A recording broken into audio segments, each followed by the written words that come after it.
அனைவருக்கும் வணக்கம். திருப்பத்தூர் தூய நெஞ்ச கல்லூரியும் மெரினாபுக்ஸ்.com இணைந்து நடத்துகிற 10 நாட்கள் 10 நூல்கள் எனும் இணையவழி கருத்தரங்கத்தினுடைய 7வது நாளில் மிக முக்கியமான ஒரு ஆய்வு நூலோடு உங்களை சந்திப்பதிலே நான் மகிழ்ச்சியும் பெருமிதமும் அடைகிறேன். நண்பர்களே, இன்றைக்கு நாம் பார்க்க இருக்கக்கூடிய நூல் விளிம்பு நிலை மக்கள் வழக்காறுகள் இன வரைவியல் ஆய்வு எனும் பேராசிரியர் தனஞ்சயன் அவர்களுடைய ஆய்வு நூலினை இன்றைக்கு நாம் பார்க்க இருக்கிறோம். பேராசிரியர் தனஞ்சயன் அவர்கள் பாளையங்கோட்டை தூய சவேரியார் கல்லூரியில் நாட்டார் வழக்காற்றியல் துறையில் பேராசிரியராகவும் பின்பு துறை தலைவராகவும் இருந்து பணி நிறைவு செய்தவர்கள். ஏராளமான நூல்களை எழுதிய பெருமைக்குரியவர் பேராசிரியர் தனஞ்சயன் அவர்கள்.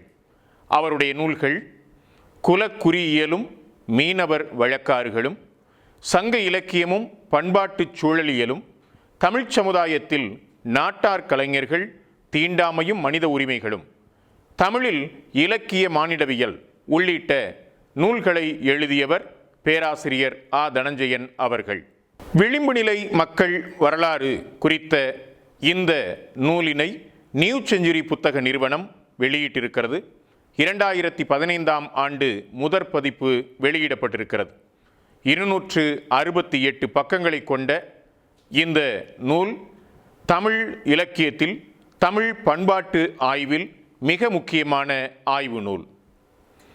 நாட்டார் வழக்காற்றியல், தமிழ் இலக்கியம், மானிடவியல், அரங்கவியல், தகவல் தொழில்நுட்பவியல் ஆகியவற்றின் கல்விப்புல சங்கமிப்பாக இந்நூல் விளங்குகிறது.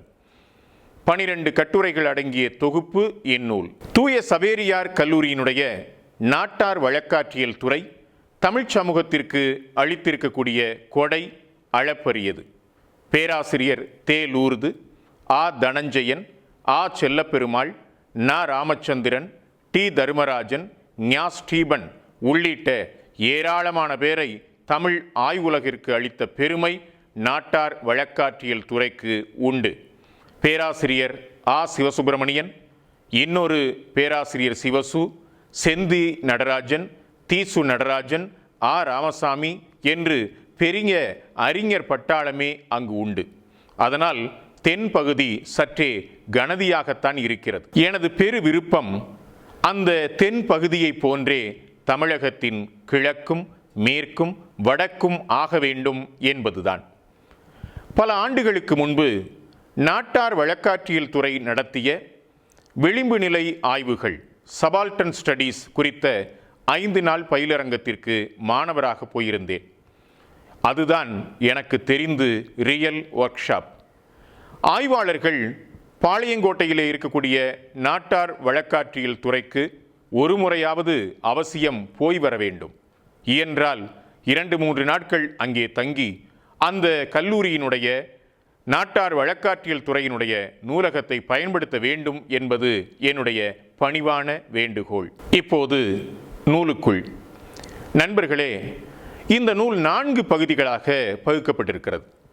இலக்கியமும் பண்பாடும், மீனவர் வழக்காறுகள், சமயம், சடங்கு, சடங்கியல் நிகழ்த்துதல், நாடோடியம், விளிம்பு நிலை மக்கள் வழக்காறுகள், நிகழ்த்துதலும் கருத்து புலப்படுத்தமும் என்ற பெரும் பிரிவின் கீழே ஏறத்தாழ 12 கட்டுரைகள் இந்த நூலிலே இருக்கின்றன.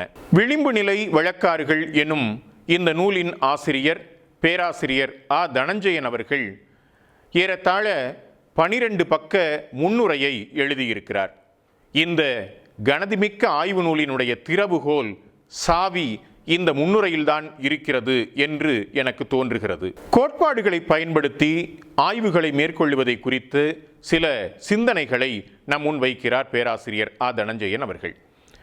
மானுடவியல், இனவரைவியல், மார்க்சியம், இருத்தலியம், பின்னை நவீனத்துவம் உள்ளிட்ட கோட்பாடுகளினுடைய வெளிச்சத்திலே தமிழ் மொழி, இலக்கிய, பண்பாட்டு பரப்பை பார்ப்பது என்பது சரிதானா? இப்படி வெளியிலே இருந்து வரக்கூடிய கோட்பாடுகளை தமிழ் இலக்கியத்தின் மீது பொருத்தலாமா? அப்படி பொருத்தினால் புதிய செய்திகள் கிடைக்கும் என்பது உண்மைதானா என்பன போன்ற பல்வேறு கேள்விகள் எழுப்பப்படுகின்றன. நம்மிடம் இல்லாத கோட்பாடுகளா எதற்கு மேலை இலக்கிய கோட்பாடுகள், மேலை கலை கோட்பாடுகள் என்ற வினா ஆய்வு உலகத்திலே எப்போதும் முன்வைக்கப்பட்டு கொண்டேதான் இருக்கின்றன. தனஞ்சயன் இப்படி சொல்லுகிறார்: கோட்பாடுகளோ கருத்தாக்கங்களோ சுதேசித்தன்மை உடையனவா விதேசித்தன்மை உடையனவா என்பது நமக்கு பிரச்சனை இல்லை. முறையாக விஷயங்களை புரிந்து கொள்வதற்கும் விளக்குவதற்கும் அவை நமக்கு உதவுகின்றனவா என்பதுதான் முக்கியம் என்கிறார் பேராசிரியர் தனஞ்சயன் அவர்கள். விளிம்புநிலை மக்களான நாடோடிகளுடைய வழக்காறுகளையும், ஒதுக்குப்புற மக்களான மீனவர்கள், ஒடுக்கப்பட்ட தலித்துகள், பிற்படுத்தப்பட்டோர் ஆகியோரின் வாய்மொழி மரபுகள் மற்றும் எழுத்து மரபுகள் ஆகியவை அவற்றின் உள்ளார்ந்த இயற்பண்பு காரணமாக மானுடவியலை, குறிப்பாக அதன் ஆய்வு முறையான இன வரைவியலை ஓர் உரைகல்லாக கொண்டு இந்த நூற்கட்டுரைகள் விளக்கப்பட்டிருக்கின்றன என்கிறார் பேராசிரியர். புனைவாக படைக்கப்படும் இலக்கியங்களிலிருந்து இனவரைவியல் இலக்கியம் என்ற ஒன்றை தனித்து பிரித்து காட்ட வேண்டிய அவசியம் என்ன? அப்படி காட்டப்பட வேண்டுமா என்று பேராசிரியர் வினா எழுப்புகிறார். சமூக நடைமுறைகளை அப்படியே பதிவு செய்யும் போது அது எங்களை இழிவுபடுத்திவிட்டது, அது எங்களை கொச்சைப்படுத்திவிட்டது, எங்கள் சமூகத்தில் இருக்கக்கூடிய குறைபாடுகளை எடுத்து எங்களை இழிவுபடுத்திவிட்டது என்பதாக பல குற்றச்சாட்டுகள், பிரச்சனைகள் வருவதை நாம் அறிவோம். இது மாதிரியான பிரச்சனைகள் நீதிமன்றங்கள் வரை சென்றதையும் நாம் அறிவோம். எனவே பொறுப்பு துறப்பு என்பது முன்வைக்கப்படுகிறது. உண்மை கதை, நடந்த கதை என்றும் கூட கதைகளும் திரைப்படங்களும் வந்த வண்ணம்தான் இருக்கின்றன. உண்மையான கதை என்று சொல்லப்படுகிற அவற்றுக்குள் எந்த அளவுக்கு உண்மை இருக்கின்றன என்ற கேள்வியினை பேராசிரியர் தனஞ்சயன் அவர்கள் எழுப்புகிறார்கள். குறிப்பிட்ட மக்களை பற்றி ஆராய்ச்சி செய்யும் மானிடவியலாளர்கள் தங்கள் ஆய்வு நூலில் கடைபிடிக்கும் ஒரு வழக்கத்தை எடுத்து காட்டுகிறார் பேராசிரியர். அதாவது, இடத்தின் பெயரையும் ஆட்களின் பெயரையும் மாற்றி அவற்றிற்கு பதிலாக வேறு புனைப்பெயர்களை இடுவது என்பதே அம்மரபு. எனவே குறிப்பிட்ட அந்த மக்களை குறித்த தகவல்கள் அப்படியே அவர்களை குறித்ததுதான் என்பது பொதுநிலை சமூகத்தில் வைக்கப்படாமல் காப்பாற்றப்படுகிறது என்பதாக அவர் குறிப்பிடுகிறார். என்னிடம் ஆய்வு செய்த ஒரு ஆய்வாளர் ஒரு இன வரைவியல் ஆய்வினை மேற்கொண்டார். எங்கள் பகுதிக்கு அருகாமையில் இருக்கக்கூடிய மலைகளை குறித்த, அந்த மலைகளினுடைய பழங்குடிகளை குறித்த ஆய்வு அது. மான் என்பது அவர்களுடைய குலக்குறியாக இருந்திருக்கிறது. மான் வேட்டையோடு தான் அவர்களுடைய திருவிழாக்கள் தொடங்குகின்றன. இன்றைக்கு அதை குறித்து ஆய்வு செய்யும் போது ஆய்வாளர் அந்த கருத்துக்களை எப்படி தன்னுடைய ஆய்விலே முன்வைக்க முடியும்? இன்றைக்கு மான் வேட்டை என்பது இந்திய குற்றவியல் சட்டத்தின் வளையத்திற்குள்ளே வந்துவிட்ட பிறகு இதை குறித்தும் ஆராயும் ஆய்வாளர் எப்படி அதை வெளிப்படுத்த முடியும்? உடன்போக்கை இன்றைக்கும் சமூக மரபாக வைத்திருக்கக்கூடிய இனங்கள் நம் தமிழகத்தில் உண்டு.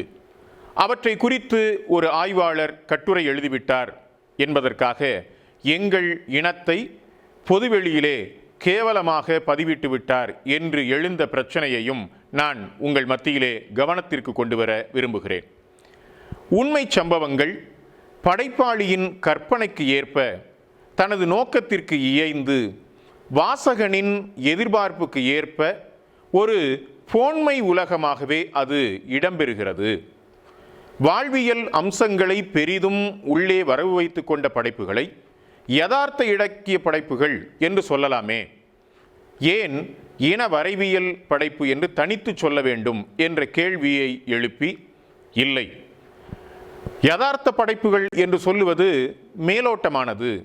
இதை தாண்டி யோசிக்கும்போது இத்தகைய படைப்புகளை இன வரைவியல் இலக்கியம், எத்னோகிராஃபிக் லிட்ரேச்சர் என்று சிறப்பித்து சொல்லவே தோன்றுகிறது என்கிறார் பேராசிரியர் தனஞ்சயன் அவர்கள்.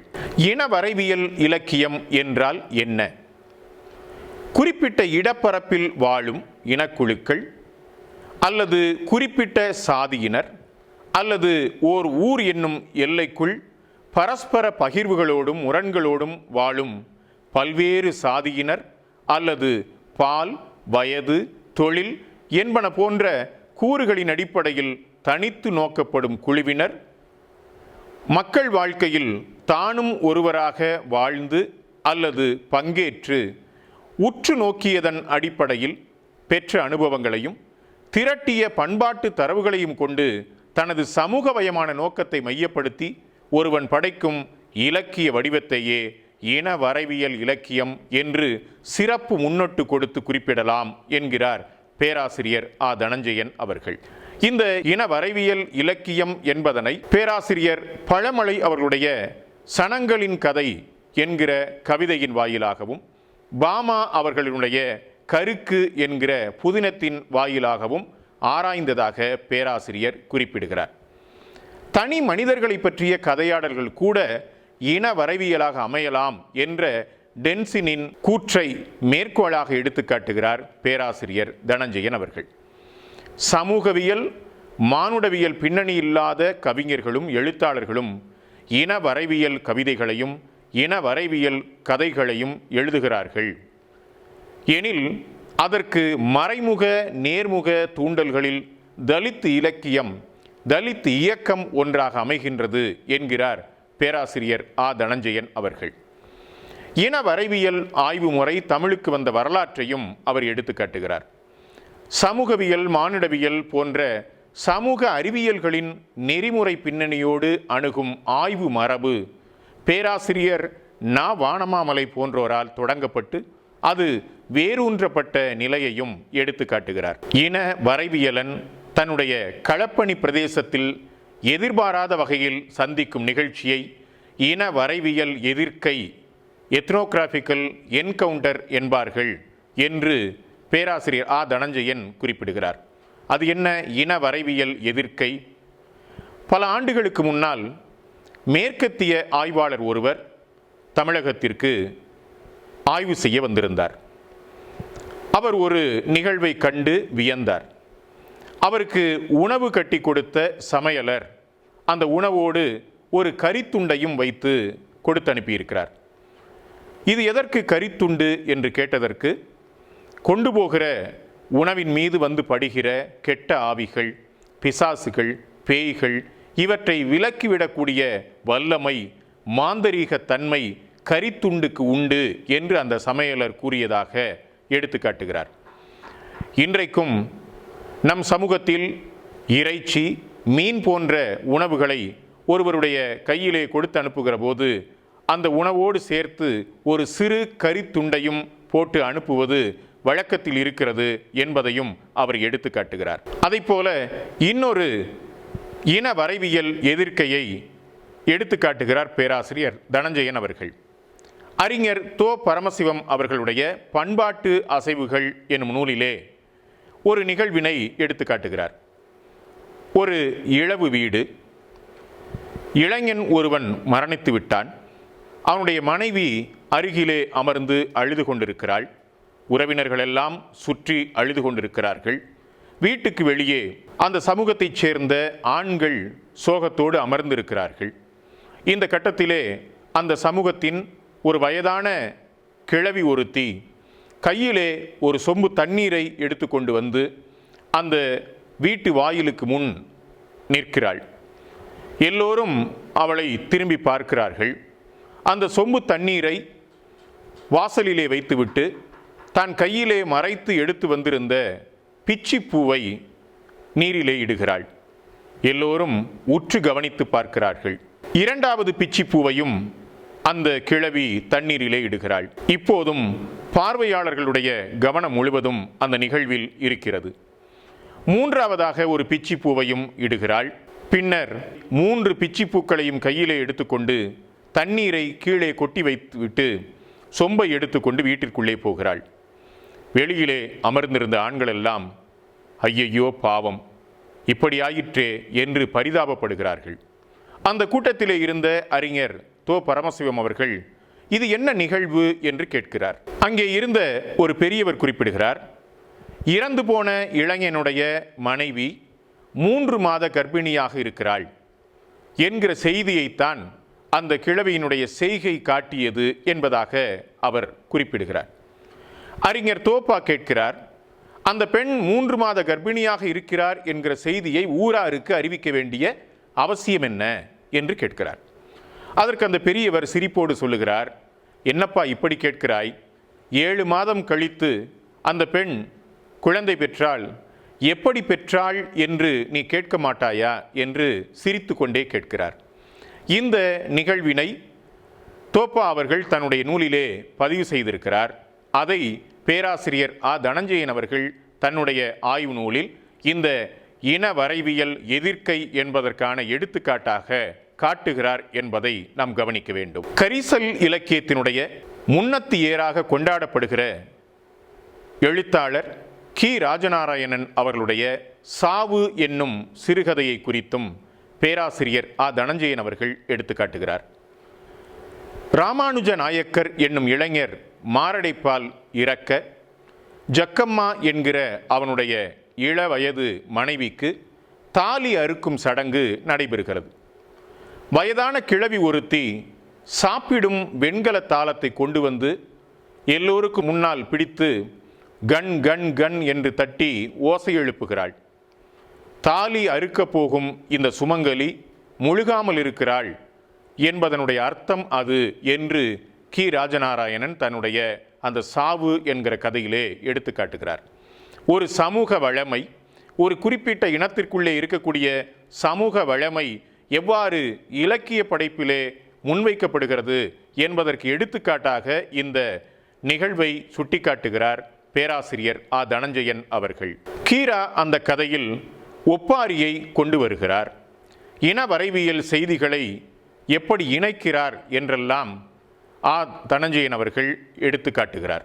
உண்மைக்கும் புனைவுக்குமான இடைவெளி எந்த அளவு குறைக்கப்படுகின்றதோ அந்த அளவிற்கு அந்த குறிப்பிட்ட இலக்கிய படைப்பில் இன வரைவியல் படைப்பாக்க தன்மை வியாபகம் கொண்டு விடுகிறது என்று பேராசிரியர் தனஞ்சயன் சுட்டிக்காட்டுகிறார். கி. ராஜநாராயணனுடைய கோபல்ல கிராமம் எனும் நாவலை எடுத்துக்கொண்டு அந்த நாவல் எவ்வாறு ஒரு இன வரைவியல் நாவலாக இருக்கிறது என்பதையும் பேராசிரியர் விரிவாக விளக்குகிறார். ஆந்திராவிலிருந்து புலம்பெயர்ந்து வந்த நாயக்கர் சமூகத்தினுடைய இன வரைவியல் வாழ்க்கை அந்த நாவலிலே பதிவு செய்யப்பட்டிருக்கிறது என்பதாக எடுத்து காட்டுகிறார். கீராவின் நோக்கம் உருமாற்றம் செய்யப்பட்ட ஒரு உலகத்தை படைப்பது அல்ல, தன் மக்களின் வாழ்வியலை இரத்தமும் சதையுமாக பதிவது என்று பேராசிரியர் எடுத்து காட்டுகிறார். இவ்வாறு ஒரு இன வரைவியல் இலக்கியம் எவ்வாறு உருவாக்கப்படுகிறது, எவ்வாறு கட்டமைக்கப்படுகிறது என்பதை அந்த கட்டுரையிலே மிக விரிவாக பேசுகிறார். நண்பர்களே, இலக்கியமும் பண்பாட்டு ஆய்வும் என்னும் கட்டுரை சங்க இலக்கியம் முதல் இன்றைக்கு வரைக்கும் இன வரைவியல் தன்மைகளை எவ்வாறு இலக்கியம் கொண்டிருக்கிறது என்பதை விளக்குவதாக அந்த கட்டுரை அமைத்திருக்கிறார் பேராசிரியர் தனஞ்சயன் அவர்கள். சங்க இலக்கியம் எப்படி யதார்த்தத்தை இலக்கியத்திற்குள் பெரும்பான்மை கொண்டு வருகிறது என்பதை அவர் எடுத்து காட்டுகிறார். பறந்து விரிந்து கிடந்த இயற்கையை, நிலத்தை, மனிதர்களை, அவர்களுடைய வாழ்க்கையை தாம் உற்று நோக்கியதன் அடிப்படையிலேயே சங்ககால புலவர்கள் படைத்தார்கள் என்று அவர் எடுத்துக்காட்டி, அதற்கு எடுத்துக்காட்டாக கடியலூர் உருத்திரங்கண்ணனார் படைத்த பட்டினப்பாலையில் காவிரி பூம்பட்டினம் குறித்த சித்தரிப்பை எடுத்து விளக்குகிறார் பேராசிரியர் தனஞ்சயன் அவர்கள். இலக்கிய தரவுகளை மட்டுமே கொண்டு தற்கால சமூக பண்பாட்டை குறித்து செய்யப்படும் ஆய்வுகளின் பெருமதியை குறித்து கேள்வி எழுப்புகிறார் தனஞ்சயன் அவர்கள்.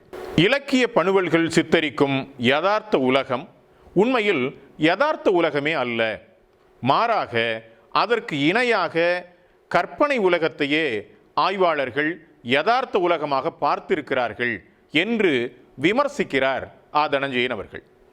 நகல் ஒருபோதும் உண்மை ஆகாது இல்லையா? குறைந்தபட்சம் இலக்கிய தரவுகளுக்கு இணையாக இன வரைவியல் தரவுகளுக்கு முக்கியத்துவம் கொடுத்து ஆய்வு செய்யப்பட வேண்டும் என்ற குறிப்பையும் பேராசிரியர் தனஞ்சயன் அவர்கள் இந்த கட்டுரையிலே எடுத்து காட்டுகிறார். தமிழில் இன வரைவியல் கவிதை என்ற தலைப்பில் பழமலை அவர்களுடைய சனங்களின் கதை என்னும் தொகுப்பில் இருக்கக்கூடிய வேப்ப மரம் பற்றிய கசந்த மரம் என்ற கவிதையை அவர் எடுத்து காட்டுகிறார். கவிதை இதுதான்: அப்பா கருங்கல் வாங்கியும் செங்கல் வாங்கியும் கட்டி முடிக்காத வீட்டு வாயிலுக்கு அருகால், சன்னல், அது இது எல்லாம் வேம்பை அறுத்து கொள்ளலாம் என்பார். எனக்கு பதறும். நடவு நாட்களில் கிளைகளை இழந்து மொட்டையாய் நிற்கையில் எங்கள் வீட்டு கொடுவாள் மேலே கோபமாயிருக்கும் அம்மாவும் இந்த நிழலுமா இல்லாம போகணும் என்பாள். கரும்பு வைத்தால் பயிருக்கு காவல் அம்மா இருப்பாள். மாடு மேய்ந்து விட்டால் அப்பா திட்டுவார். வேப்ப மரம் இவளை பிடிச்சிக்கிட்டு இருக்குதா? அம்மா தலையில் காக்கைகள் பழந்தின்று தோலை துப்பும். அம்மா காட்டிலும் கிடந்து தான் சீரழிவதை வேம்பிடம் அழுது மூக்கை சிந்துவாள். இருட்டில் வருகையில் நான் பயப்படுவேன். மாரியாயிடா வேப்பமரம் என்பாள். அம்மாவுக்கு தெருவிலும் மாறி அடுத்த வீடுதான். முகம் பார்த்து பார்த்து மனம் விட்டு பேசுவாள். எனக்கு ஒரு நெடுநாளை ஐயம். கீழே காட்டு வேம்பு கசந்தது அம்மா சோகம் கேட்டுத்தான் என்பது அந்த கவிதை. இந்த கவிதை விவரிக்கும் நிகழ்வுகள் இயல்பானவை. இவற்றில் கவிதை எங்கே என்று கேட்கலாம் என்று குறிப்பிடும் தனஞ்சயன் உண்மையில் இந்த கவிதை எவ்வாறு ஒரு இன வரைவியல் கவிதையாக இருக்கிறது என்பதை எடுத்து காட்டுகிறார். பொருளையும் உணர்வையும் மையமாக கொண்டு இயங்கும் மனித உறவுகள், கருத்து வேறுபாடுகள், இந்த நிழலுமா இல்லாம போகணும் என்ற அம்மாவின் குரலில் துணிக்கும் நிராதரவு, மாரியாயிடா வேப்பமரம் என்பதில் வெளிப்படும் ஊறிப்போன சமய நம்பிக்கை, வேப்ப மரத்தடியில் கொட்டி தீர்க்கும் அவள் புலம்பல், கீழே காட்டு வேம்பு கசந்தது அம்மா சோகம் கேட்டு கேட்டுத்தான் என்னும் கவிஞரின் தற்குறிப்பேற்றம் ஆகியன கவிதைக்கு உயிரூட்டும் மூலப்பொருட்கள். தாய்க்கு கொடுக்கும் இடம், மகனின் உணர்வு நெருக்கம், தந்தையின் அதிகாரம், சமய நம்பிக்கை, வேலை பிரிவினை, இயற்கையிடம் காட்டப்படும் அணுகுமுறை இவையாவும் இன வரைவியல் செய்திகள் என்று இந்த கவிதை எவ்வாறு ஒரு இன வரைவியல் தரவுகளை உள்ளடக்கிய கவிதையாக இருக்கிறது என்று விளக்குகிறார் பேராசிரியர் தனஞ்சயன் அவர்கள். அதை போலவே பாமாவின் கருக்கு என்கிற சுய இன வரைவியல் புனைவை எடுத்துக்கொண்டு அவர் பேசுகிறார். சுய இன வரைவியல் என்றால் என்ன? சமூகத்தோடு ஒரு சுய வரலாறு இணைக்கப்படுகிறது என்பதை அவர் எடுத்து காட்டுகிறார். இந்த சுய வரலாறை, அதுவும் குறிப்பாக ஒடுக்கப்பட்ட மக்கள் பிரிவிலிருந்து, விளிம்பு நிலை மக்கள் பிரிவிலிருந்து வரக்கூடிய சுய வரலாறுகளை வெறும் சுய வரலாறு என்று சொல்லி நிறுத்தி கொள்ள இயலாது. தன்னை மையப்படுத்திய படைப்பாக மட்டுமே அதை கருதிவிட முடியாது. தான் சார்ந்த ஒரு சமூகத்தின் கூட்டு பரிமாணமும் அதில் வியாபித்திருக்கிறது என்று குறிப்பிடுகிறார் பேராசிரியர் தனஞ்சயன் அவர்கள். பேராசிரியர் அவர்கள் இதை குறிப்பிடுகிற போது எனக்கு இன்னும் சில படைப்புகள் நினைவுக்கு வருகின்றன. அழகிய நாயகி அம்மாளின் கவலை, டாக்டர் கே குணசேகரனுடைய வடு, ராஜ் கௌதமன் எழுதிய சிலுவை ராஜ் சரித்திரம், முத்துமீனாள் எழுதிய முள் ஆகியவற்றை நான் இங்கே நினைவுபடுத்திக் கொள்ளுகிறேன். இவை யாவும் வெறும் சுய வரலாறுகளாக மட்டுமே இருக்கவில்லை. மாறாக பெண்களின் துயரத்தை அழகிய நாயகி அம்மாளினுடைய அந்த கவலை வெளிப்படுத்தியது. அதை போல முள் ஒரு பெண்ணினுடைய மன துயரத்தை, வாழ்வியல் வெளியை வெளிப்படுத்தியது. அதை போல டாக்டர் கே குணசேகரனுடைய வடுவும் ராஜ் கௌதமனுடைய சிலுவைராஜ் சரித்திரமும் தலித் என்கிற ஒரு பிரிவினர் எவ்வாறு பொதுநிலை சமூகத்திற்குள்ளே நடத்தப்படுகிறார்கள் என்பதையும் சுட்டிக்காட்டிய ஒரு இன வரைவியல் படைப்பு என்பதையும் நான் இங்கே நினைவுபடுத்தி பார்க்கிறேன். பாமாவின் கருக்கு என்னும் நாவலின் வாய்மொழி தன்மை குறித்தும் இந்த கட்டுரையில் எடுத்துக்காட்டுகிறார் பேராசிரியர். நண்பர்களே, 20 ஆண்டுகளுக்கு முன்பு காலச்சுவடு இதழிலே முத்தம்மாவின் கதை என்ற வாய்மொழி பதிவு ஒன்று வெளியிடப்பட்டிருந்தது.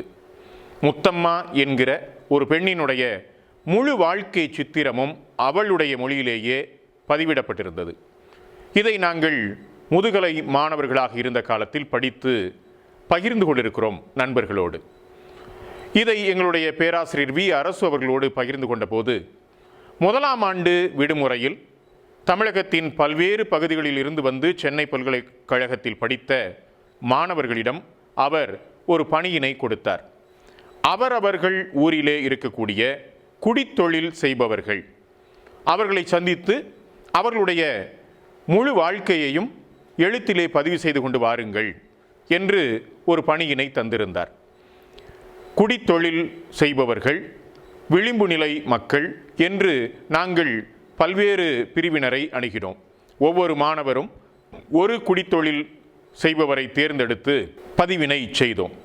நான் எங்கள் ஊரினுடைய வண்ணார் சமூகத்தை சார்ந்த மருதாயி என்ற பெண்ணை குறித்து முழுமையான வாய்மொழி பதிவை பதிவு செய்து பிறகு எல்லா நண்பர்களுடைய அந்த பதிவுகளையும் ஒன்றாக சேர்த்து வாய்மொழி வரலாறு என்ற தலைப்பிலே தொகுப்பாக்கினோம். காவியா பதிப்பகம் அந்த நூலினை வெளியிட்டது என்பதை உங்களுடைய கவனத்திற்கு கொண்டு வர விரும்புகிறேன்.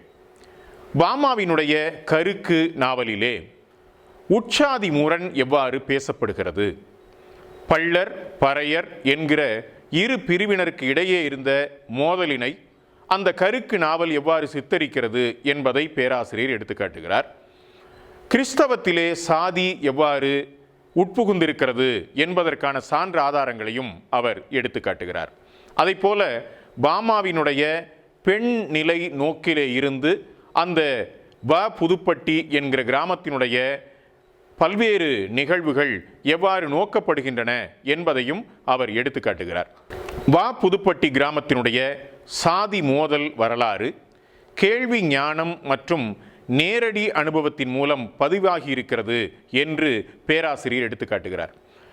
பாமாவினுடைய கருக்கு படைப்பினை படித்த பிறகு 2 கூற்றுகள் நினைவுக்கு வந்தன என்று பேராசிரியர் தனஞ்சயன் அந்த கூற்றுகளை சொல்லுகிறார். முதல் கூற்று, ஒருவர் எப்போதெல்லாம் தன்னை பற்றியும் அத்துடன் சக மனிதர்களை பற்றியும் தான் அறிந்த மக்கள், சுற்றுப்புற நிகழ்வுகள் என்பனவற்றையும் எழுத முற்படுகிறாரோ அப்போது அவர் இன வரைவியலுக்கான அடித்தளம் போட தொடங்கிவிடுகிறார் என்ற கூற்றினை அவர் எடுத்துக்காட்டுகிறார். அதைப்போல ரோஜர் டி ஆபிரகாம் கூற்று, இன வரைவியலை யார் வேண்டுமானாலும் எழுதலாம். நம்மில் அனைவருமே இன வரைவியலை எழுதுகிறோம்.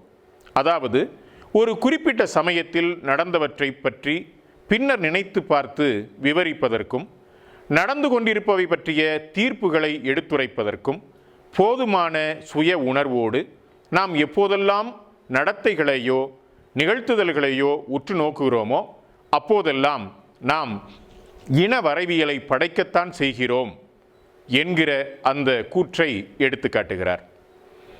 மீனவர் வழக்காறுகள் என்கிற தலைப்பிலே ஏராளமான செய்திகளை பகிர்ந்து கொள்ளுகிறார் பேராசிரியர். கடலுக்கு மீன்பிடிக்க செல்லும் போது மீனவர்கள் பாடும் அம்பா பாடல் குறித்து அவர் விளக்குகிறார். ஒரு அம்பா பாடலையும் அவர் எடுத்துக்காட்டுகிறார். அம்பா சொல்லி தெம்பாவலி ஆண்டவன் கொடுப்பான் கூலி, கைப்பதைச்சால் மடிப்பதைக்கும் மடிப்பதைச்சால் கலகலவென்று மீன் பதைக்கும் என்ற அந்த பாடலினை எடுத்துக்காட்டுகிறார். வழக்கமும் காரண விளக்க கதையும் என்று அந்த அம்பா பாடலை எடுத்துக்காட்டுகிறார். அதாவது அம்பா பாடலை பாடினால் மீன்கள் அதிகமாக கிடைக்கும் என்ற நம்பிக்கை அந்த பாடலோடு இணைவு பெற்றிருப்பதை அவர் எடுத்துக்காட்டுகிறார். அதை போலவே வழக்கமும் காரண விளக்க கதையும் என்கிற தலைப்பில் மற்றொரு நிகழ்வை எடுத்துக்காட்டுகிறார். அதாவது மீனவர்கள் மீன்பிடித்து திரும்பும்போது படகிலே அல்லது கட்டுமரத்திலே இருந்து வலை அல்லது மீன் பெட்டியிலிருந்து முதலாக ஒரு மீனை எடுத்து தரையிலே போடுவார்கள். அதற்கு சாமி மீன் என்று பெயர். தூக்கி போடப்படுகிற அந்த ஒற்றை மீனை, சாமி மீனை யார் வேண்டுமானாலும் எடுக்கலாம். நம் அனைவருக்கும் தெரியும் கோவில்களிலே சிதறு தேங்காய் உடைப்பது என்கிற வழக்கத்தை பற்றி.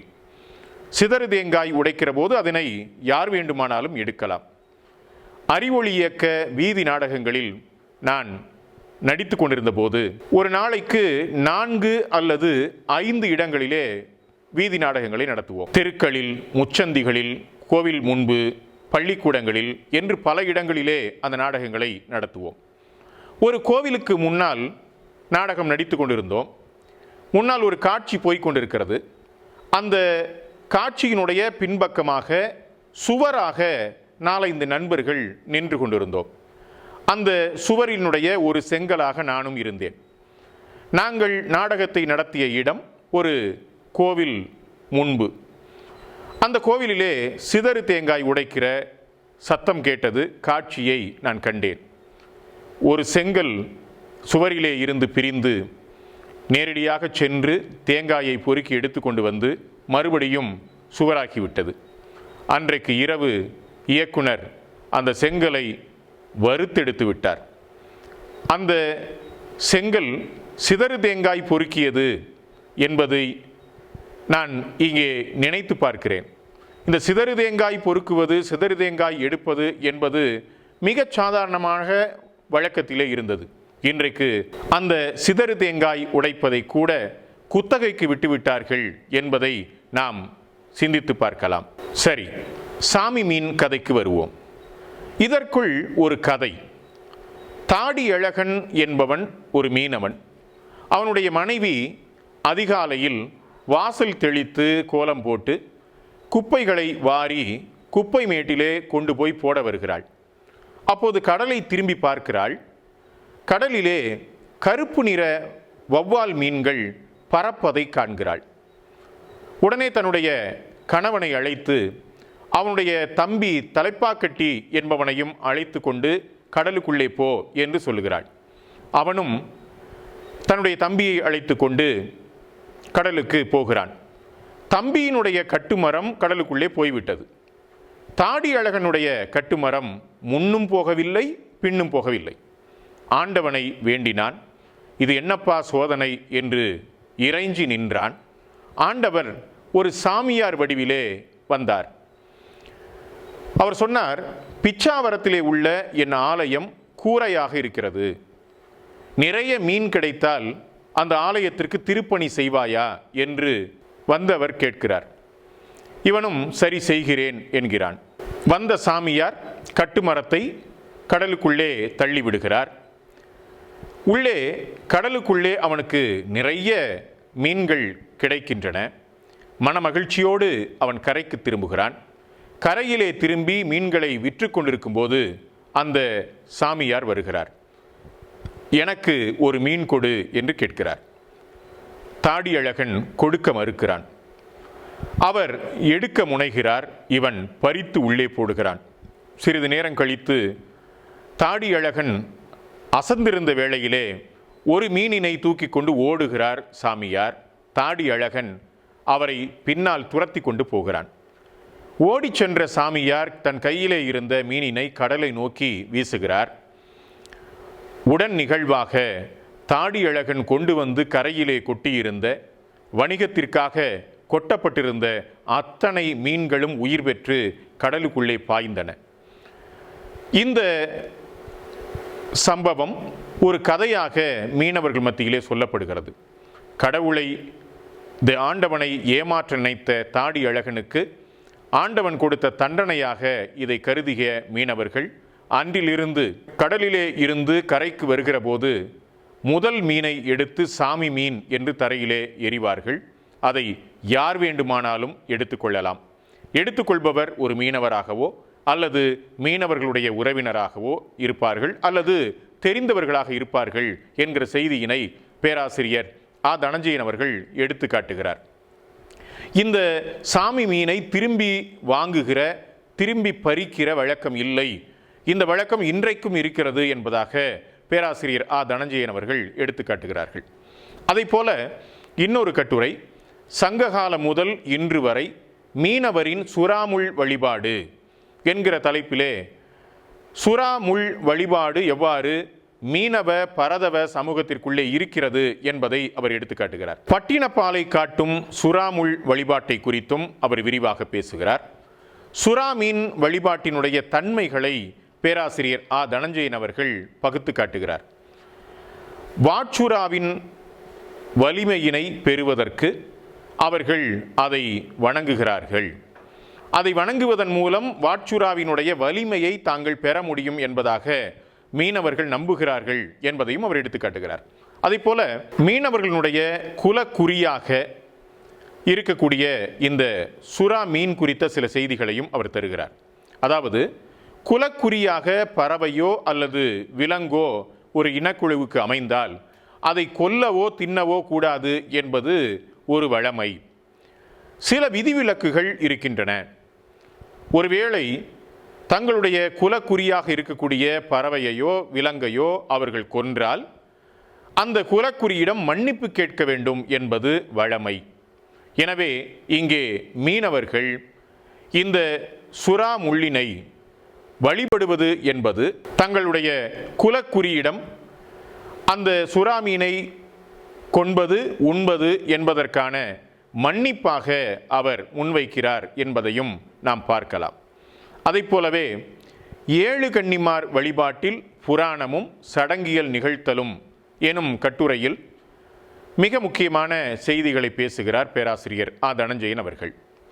நாகப்பட்டினம் மாவட்டம் குரங்குபுத்தூரில் பறையர், மீனவர், வன்னியர் மக்கள் வழிபடு தெய்வமாக இந்த 7 கன்னிமார் தெய்வம் இருக்கிறது.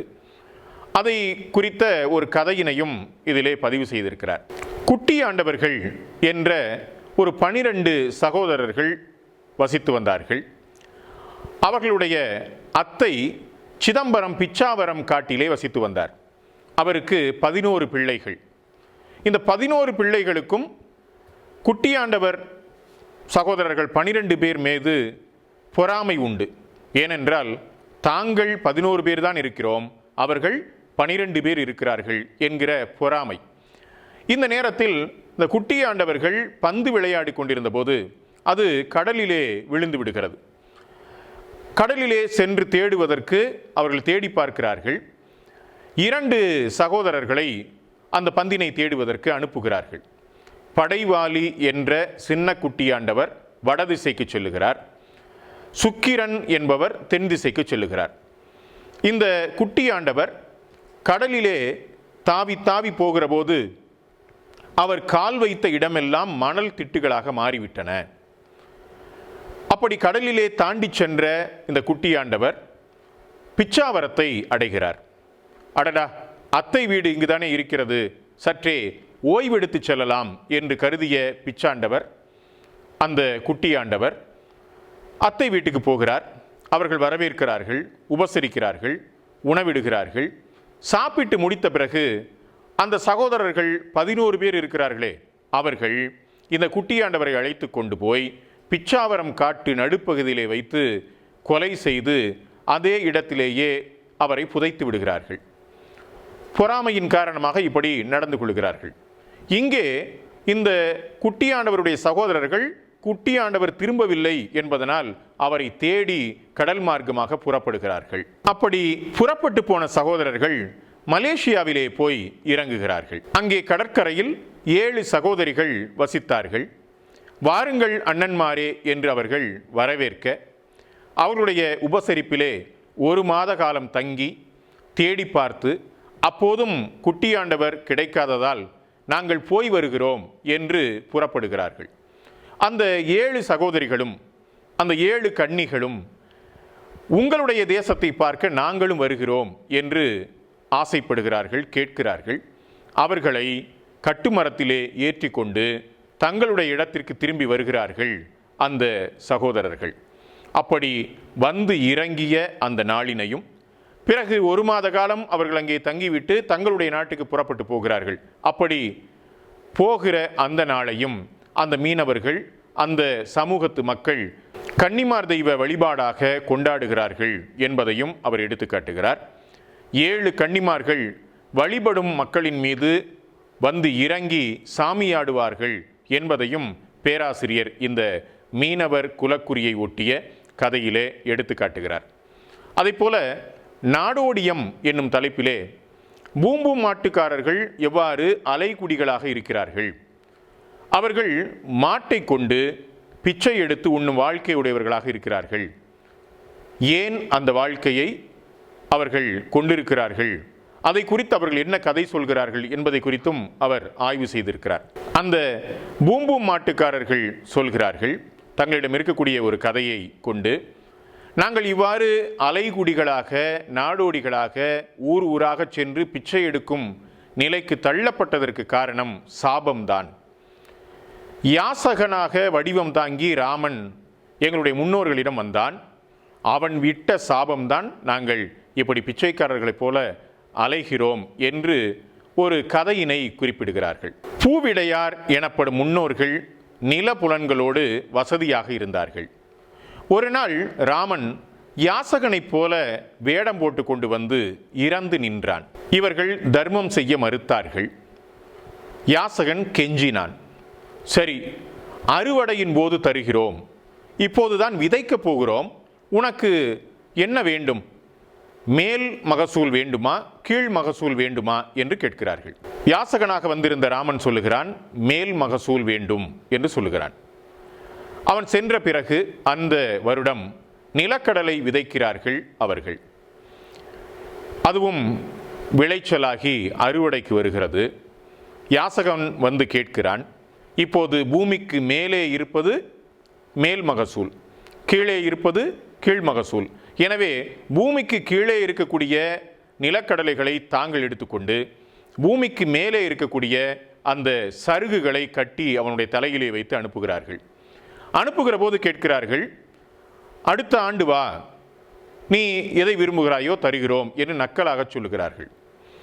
அடுத்த பருவத்திற்கும் யாசகன் வருகிறான். இப்போது உனக்கு மேல் மகசூல் வேண்டுமா, கீழ் மகசூல் வேண்டுமா என்று கேட்கிறார்கள். அவன் மேல் மகசூல் வேண்டாம், கீழ் மகசூல் வேண்டும் என்று கேட்கிறான். இப்போது இவர்கள் நெல் பயிரிடுகிறார்கள். விளைச்சலின் போது, அறுவடையின் போது வந்த யாசகனிடம் அவர்கள் நெல்லினை எடுத்துக்கொண்டு சருகினை, வைக்கோலினை தருகிறார்கள்.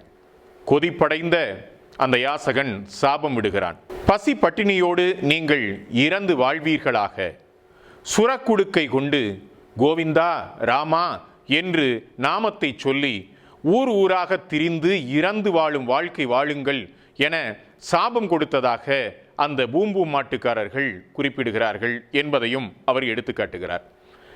நாடோடிகளினுடைய இசை குறித்த ஒரு கட்டுரையும் இதிலே இருக்கிறது. குறவன்குரத்தி ஆட்டம் வந்த வரலாற்றையும் அது எவ்வாறு நிகழ்த்து கலைகளிலே வரவு வைத்து கொள்ளப்பட்டது என்பதையும் பேராசிரியர் எடுத்துக்காட்டுகிறார். இந்த நூலினுடைய கடைசி பகுதியில் நிகழ்த்துதலும் கருத்து புலப்படுத்தமும் என்கிற தலைப்பிலே நவீன நாடகத்தில் நிகழ்த்துவோனும் பார்வையாளனும் என்கிற ஒரு கட்டுரையினை தருகிறார் பேராசிரியர் ஆ. தனஞ்சயன் அவர்கள். அவர் ஒரு சம்பவத்தை குறிப்பிடுகிறார். தமிழகத்தினுடைய வடபகுதியில் தெருக்கூத்து என்கிற ஒரு கலை வடிவம் உண்டு. அதை சிலர் கட்டைக்கூத்து என்றும் சொல்லுவார்கள். அது தமிழகத்தினுடைய தெற்கு பகுதியிலே இல்லை.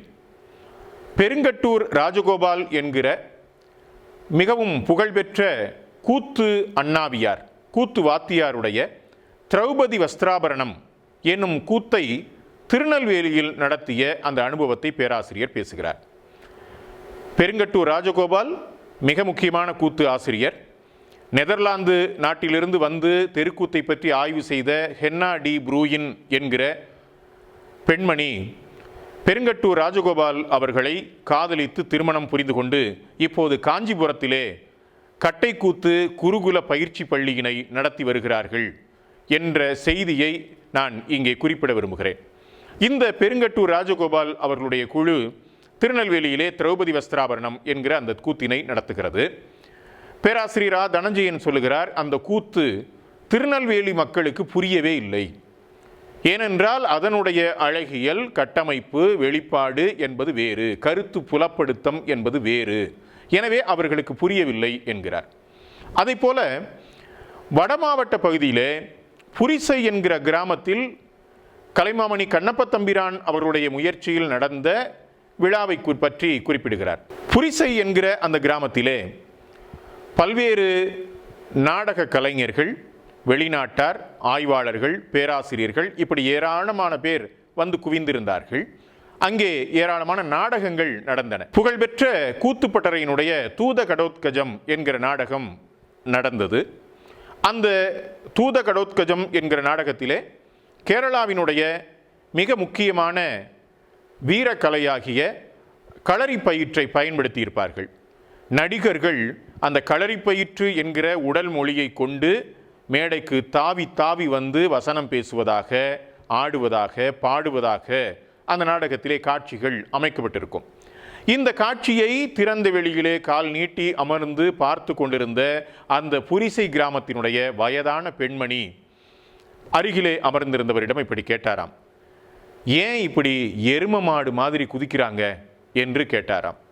இந்த சம்பவத்தை எடுத்து காட்டுகிறார் பேராசிரியர். அதாவது இந்த களரிப்பயிற்று என்கிற வீரக்கலை, மார்ஷல் ஆர்ட் வடிவம் இந்த தூத கடோத்கஜம் என்கிற இந்த மகாபாரத கதைக்குள்ளே வைக்கப்பட்டது அந்நியமாக தெரிகிறது, அந்த கிராமத்து பார்வையாளரால் உள்வாங்கிக் கொள்ள முடியவில்லை என்று எடுத்துக்காட்டி வேறொரு நிகழ்வையும் அவர் சொல்லுகிறார். அதே மேடையிலே கலைமாமணி புரிசை கண்ணப்ப தம்பிரான் அவர்களுடைய புதல்வர் கலைமாமணி சம்பந்த தம்பிரான் அவர்கள் நடித்த அனுமன் தூது என்கிற தெருக்கூத்தை பற்றி குறிப்பிடுகிறார். இந்த அனுமன் தூது தெருக்கூத்திலே அனுமனாக வேடமிட்டு நடித்தவர் சம்பந்த தம்பிரான் அவர்கள். நான் ஒரு 3 மாத காலம் புரிசை கிராமத்திலே தங்கி கலைமாமணி சம்பந்த தம்பிரான் அவர்களிடம் தெருக்கூத்து கற்றுக்கொண்டேன். நான் கற்றுக்கொண்ட அந்த சமயத்தில் எங்களுடைய ஆசிரியர் அரங்கேற்றத்திற்காக தேர்ந்தெடுத்த பிரதி அனுமன் தூது என்கிற பிரதி. அந்த பிரதியிலே நான் அனுமனாக நடித்தேன். அதாவது இங்கே பேராசிரியர் ஆ தனஞ்சயன் குறிப்பிடுகிறாரே, அந்த அனுமன் தூது தெருக்கூத்திலே அனுமனாக ஆசிரியர் சம்பந்த தம்பிரான் நடித்தார் என்று அந்த பாத்திரத்தை நான் ஏற்று நடித்தேன். 2009ஆம் ஆண்டு புரிசை கிராமத்தில் கலைமாமணி சம்பந்த தம்பிரான் அவர்களுடைய நெறியாளுகையில் 3 மாதங்கள் தெருக்கூத்தினை கற்றுக்கொண்டு அனுமன் தூது தெருக்கூத்தினை முறையாக அரங்கேறினேன். அந்த நிகழ்வு இப்போது என்னுடைய நினைவுக்கு வருகிறது. ஏறத்தாழ 3.5 மணி நேரம் நடந்த அந்த தெருக்கூத்து புரிசை கிராமத்தினுடைய பொது மேடையில் நிகழ்ந்தது. ஏராளமான கிராமத்து பார்வையாளர்களுக்கு மத்தியிலே அந்த நிகழ்வில் சலங்கை கட்டி கொண்டு கட்டை கட்டி கொண்டு அரங்கேறியதை நான் மிகவும் பெருமையாக கருதுகிறேன். இப்போது இந்த சம்பந்த தம்பிரான் அவர்கள் அனுமனாக வேடமிட்டு அங்கும் இங்கும் தாவி அந்த அரங்கத்தினுடைய பந்தலிலே கொம்பிலே ஏறி உச்சியை பிடித்து கொண்டு உலுக்குகிறார், வேகமாக உலுக்குகிறார். அதை ஏன் உலுக்கினார் என்ற கேள்வி பார்வையாளர் மீது எழவில்லை. ஏனென்றால் அனுமன் பயன்படுத்தும் நிமிர்தளம் என்னும் கற்பனை தளத்தின் அர்த்தம் அந்த பார்வையாளர்களுக்கு இயல்பாக புரியக்கூடியது என்கிறார். அதேபோல டாக்டர் ருத்ரன் அவர்களுடைய ஈடிபஸ் நாடகத்திலே ஒரு வயோதிக ஆண் சிலை மேடையிலே முழுவதுமாக வைக்கப்பட்டிருக்கும். நாடகம் முழுவதும் அந்த வயோதிக ஆண் சிலை இருக்கும். அதற்கு முன்னால் தான் நாடகம் நடக்கும். இந்த நாடகம் முடிந்த பிறகு பார்வையாளர்கள் கேள்விகளை எழுப்புகிறார்கள். இந்த சிலை எதற்காக, ஏன் நாடகம் முழுவதும் இருக்கிறது, இது என்ன குறியீட்டை குறிக்கிறது, இந்த சிலைக்கும் நாடகத்திற்கும் என்ன சம்பந்தம் என்பதாக அவர்கள் கேட்டதை அவர் எடுத்து காட்டுகிறார். அதேபோல பேராசிரியர் மு ராமசாமியினுடைய சாப விமோசனம் என்கிற ஒரு நாடகத்தை குறித்து பேசுகிறார். அந்த நாடகத்திலே ஒரு முனிவரினுடைய சீடர்கள் உரிமை இசையோடு தேவராட்ட அடவுகளில் வனத்திலே பூப்பறிக்கச் செல்வார்கள். இந்த சீடர்கள் உரிமை இசையோடு தேவராட்ட அடவுகளை போட்டுக்கொண்டு பூப்பறிப்பதாக நடிப்பது என்பது நாடகத்திற்கு எந்த வகையிலும் உதவவில்லை, மெருகூட்டவில்லை என்கிறார் பேராசிரியர். ஆனால் அதே நாடகத்திலே அந்த முனிவர் ஒரு ரிஷிபத்தினியை காமத்தோடு துரத்த அவள் தப்பித்து ஓடுகிறாள். இந்த காட்சியை சிறுவர்கள் விளையாடக்கூடிய கிளித்தட்டு என்கிற விளையாட்டின் மூலமாக பேராசிரியர் ராமசாமி காட்சிப்படுத்தி இருப்பார். இப்படி இந்த முனிவர் துரத்த ரிஷிபத்தினி ஓடுவதான இந்த காட்சி அந்த கிளித்தட்டு என்கிற விளையாட்டோடு பொருத்தப்பட்டிருப்பது மிகவும் அருமையாகவும் பொருத்தமாகவும் இருக்கிறது என்று எடுத்து காட்டுகிறார். அதே போல பேராசிரியர் ராஜுவினுடைய நந்தன் கதையில் பறை இசை பயன்படுத்தப்பட்டது எவ்வாறு அந்த நாடகத்தை இன்னும் பார்வையாளர்கள் உள்வாங்கிக் கொள்ள உதவியது.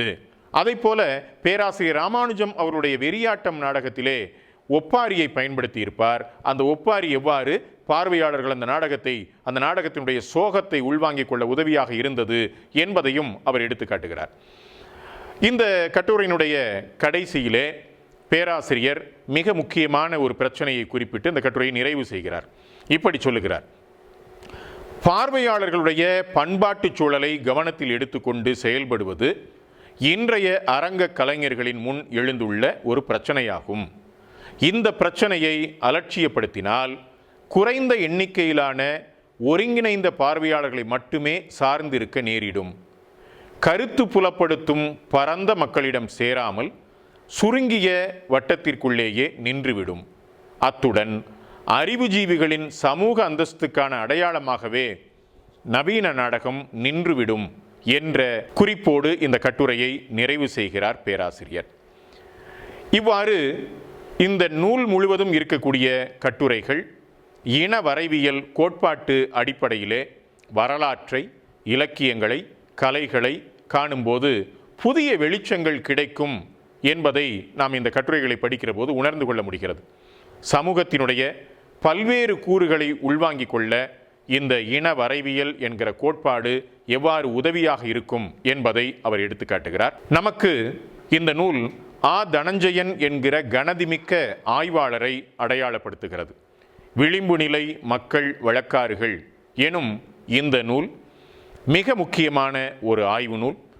இதை கற்பதன் வாயிலாக நாம் புதிய கோட்பாடுகளை எவ்வாறு நம்முடைய ஆய்வு பொருண்மையின் மீது பயன்படுத்த வேண்டும், எவ்வாறு அதை ஒரு ஆய்வு பொருண்மைக்குள்ளே புகுத்தி விரித்து உரைக்க வேண்டும் என்பதற்கான ஒரு எடுத்துக்காட்டு நூலாக அமைகிறது.